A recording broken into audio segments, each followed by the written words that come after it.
여러분이 이어 달리기를 할 때 중요한 요소들이 많이 있습니다. 저도 이번 강동 온누리교회 우리 가을 체육대회 때 이제 이어 달리기 선수로서 달리면서 깊이 공감했던 내용입니다. 이어 달리기를 잘 하기 위해서는 여러 가지 요소들이 있는데 그 중에 가장 중요한 요소는 바로 바통을 잘 건네받는 일입니다. 앞선 주자의 바통을 놓치지 않고 잘 이어받아야 경기에서 좋은 성적을 낼 수 있기 때문입니다.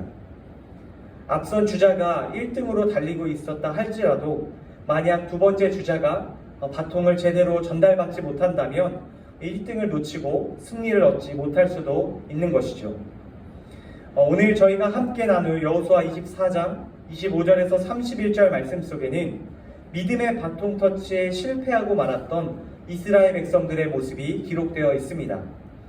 오늘 본문의 배경이 되는 25절과 26절 말씀을 가능하시면 다시 한번 한 목소리로 읽어보도록 하겠습니다.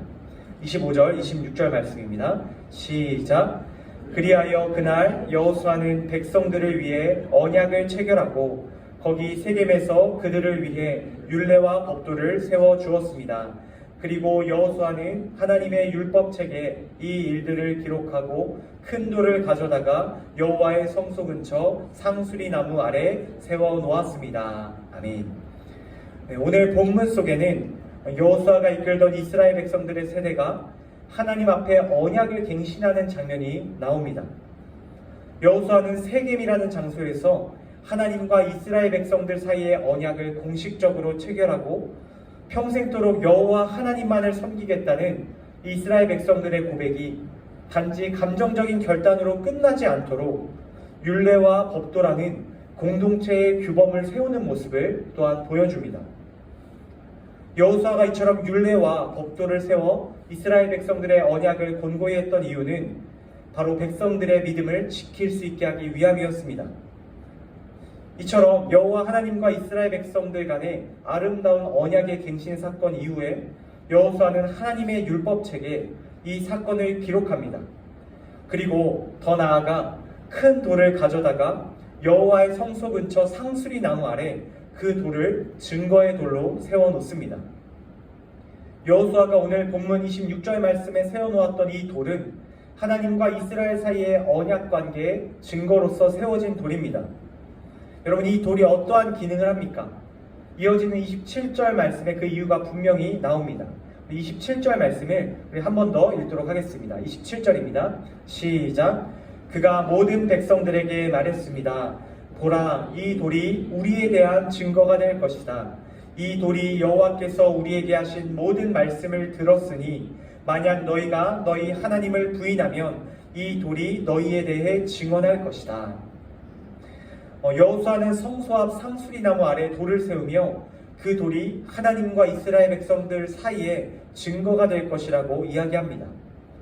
훗날 이스라엘 백성들이 여호와만 섬기겠다는 그들의 고백을 잊어버리고 강 저편의 신을 다시 섬기며 살아가게 될 때 하나님과 세운 언약을 부인할 수 없도록 그 돌을 보여주고 그 돌을 통해 다시 한번 그들의 믿음을 회복하게 하기 위함이었던 것이죠. 여호수아는 이처럼 율례와 법도를 통해 그리고 하나님과 이스라엘 백성의 언약 관계를 문서화하며 또한 더 나아가 눈에 보이는 큰 돌을 세워 그들의 언약이 흔들리지 않게끔 모든 방법을 동원하여 그들의 약속을 기억하게 했던 것입니다.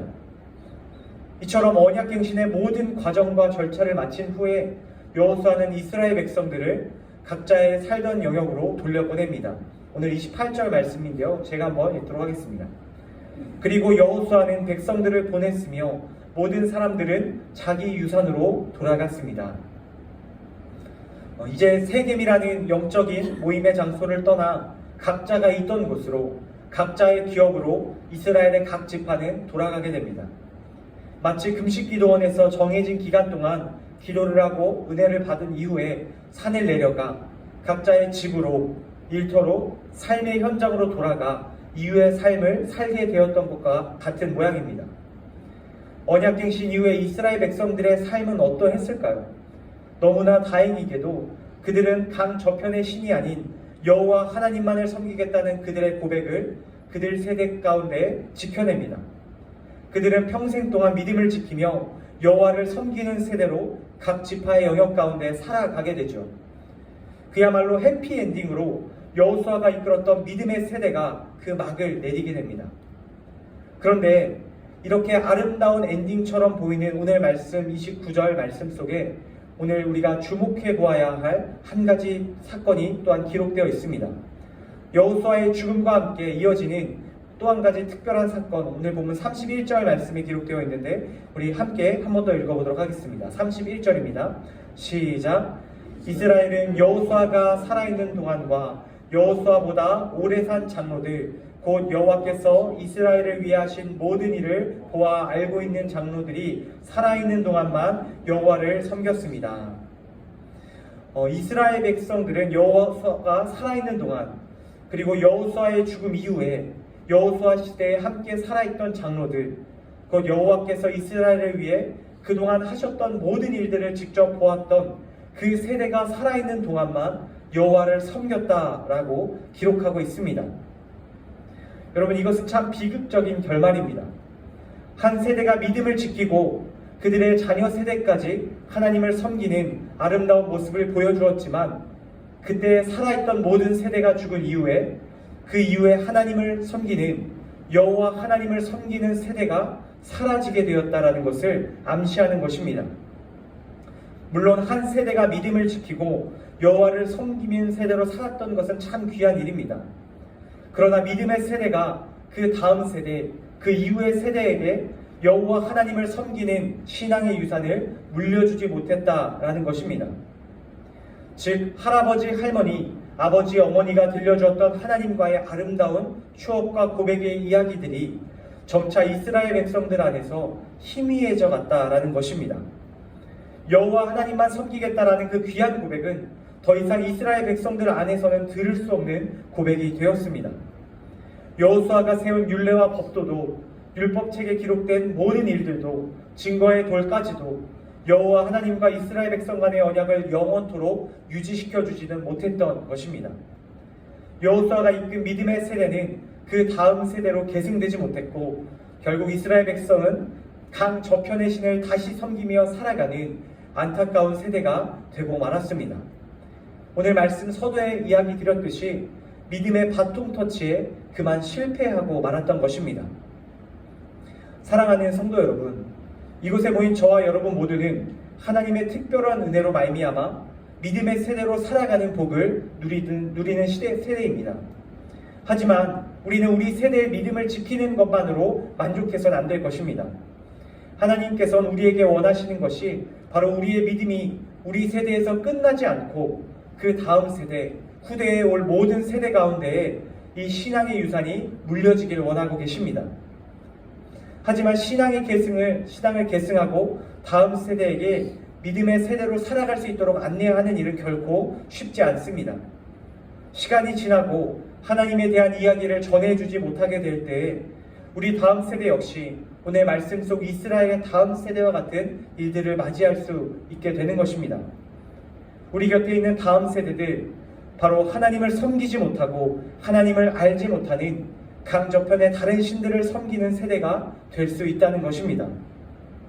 그렇다면 다음 세대들에게, 이후의 모든 세대들에게 정말 필요한 것은 무엇입니까? 무엇이 그들로 하여금 여호와만 섬기는 세대가 될 수 있게 하는 것입니까? 그 답은 바로 예수 그리스도이십니다.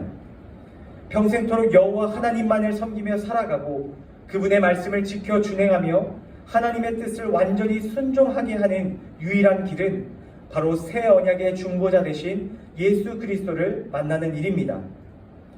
이스라엘의 다음 세대에게, 그리고 오늘 우리의 다음 세대들에게 우리가 가장 중요하게 전해야 할 것은 신앙의 전통도 우리의 어떤 경험도 아닌 예수 그리스도임을 여러분 기억하실 수 있기를 바랍니다. 예수 그리스도께서는 히브리서 기자의 고백과 같이 믿음의 주요 또 우리를 온전케 하시는 분이십니다. 바로 이 예수 그리스도는 우리 다음 세대의 믿음을 또한 온전케 하시며 하나님과의 관계를 새롭게 하실 능력을 주시는 분이십니다. 하나님께서 이곳에 모인 저와 여러분이 무엇보다 예수 그리스도를 다음 세대에게 전하는 일에 힘쓰기를 바라고 계십니다. 우리를 통해 다음 세대에게 새 언약의 중보자 되신 예수 그리스도가 전달되기를 원하시는 것이죠. 바라기는 이곳에 모인 저와 여러분 모두가 먼저는 다음 세대 앞에 예수 그리스도를 붙드는 믿음의 본을 보여주실 수 있기를 바랍니다. 또한 우리의 말과 행동을 통해 우리의 이웃 세대가 예수 그리스도를 믿는 믿음이 얼마나 아름다운지를 알게 되기를 원합니다. 또한 한 걸음 더 나아가 우리의 말과 행동을 통하여 다음 세대에게 예수 그리스도를 직접 전해줄 수 있기를 바랍니다.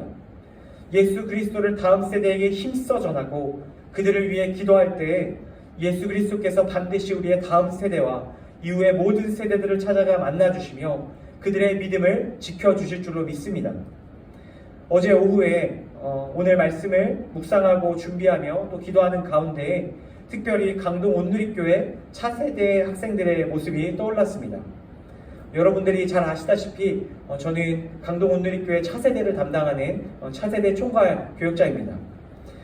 강동 온누리교회 한 해를 돌아보며 특별히 차세대 공동체를 생각하며 기도하고 또 아이들의 명단을 보는 가운데 느낀 것이 있습니다. 우리 강동 온누리교회 안에는 우리 영유아 유치부 32명, 유년 초등부 69명, 중고등부 53명 합쳐서 154명의 우리 귀한 다음 세대들이 있습니다. 이 학생들 모두가 여호와 하나님만을 섬기는 세대가 반드시 되어야 할 것입니다. 이 일을 위해서 이곳에 계신 우리 새벽재단을 쌓으시는 성도님들 모두가 힘써 기도해 주시기를 간절히 부탁드립니다. 다음 세대에게 소망이 없다라고 시대는 이야기합니다. 그러나 바로 그런 때일수록 우리의 유일한 소망 되시고 믿음의 주 되신 예수 그리스도의 이름을 의지하며 다음 세대들을 위하여 간절히 중보해 주시는 여러분들이 되시길 간절히 소망합니다. 오늘날 다음 세대가 그 어떠한 세대보다 열정적인 믿음의 세대가 될 수 있도록 여호수아의 세대가 끝나고 다음 세대가 강 저편의 신들을 섬겼던 것과는 달리 우리 다음 세대들은 여호와 하나님만을 더욱 힘써 섬기는 아름다운 믿음의 세대가 될 수 있도록 그들을 통하여 이 땅 가운데 푸르고 푸른 그리스도의 계절이 다시 올 수 있도록 함께 기도로 동역하는 2026년 되기를 간절히 소망합니다. 사랑하는 성도 여러분, 오늘 말씀을 정리하고 맺으려 합니다. 오늘 우리는 여호수아서의 말씀을 통해서 이스라엘 백성들의 한 믿음의 세대가 끝나고 다음 세대가 그 믿음의 바통 터치를 실패했던 모습을 보았습니다. 하나님께서 오늘 이 말씀을 통해서 한 해를 마무리하며 또한 새해를 준비하는 저희 모두에게 우리의 모습을 점검하고 우리가 여호와 하나님만을 섬기는 세대로 다시 살아갈 것을 요청하고 계십니다. 또한 나아가 우리뿐만 아니라 우리의 다음 세대 역시 여호와 하나님만을 섬길 수 있도록 여호와 하나님을 섬길 수 있게 하시는 예수 그리스도를 힘써 전할 것을 우리에게 요청하고 계십니다. 이 하나님의 요청을 우리가 마음 가운데 새기며 평생을 여호와 하나님만을 섬기는 세대로 살아가고 또한 다음 세대에게 예수 그리스도를 전하며 그들 또한 여호와 하나님만을 섬기는 세대로 살아가게 돕는 저와 이곳에 계신 사랑하는 강동 온누리교회 성도님들 한 분 한 분 다 되시기를 예수님의 이름으로 간절히 축복합니다.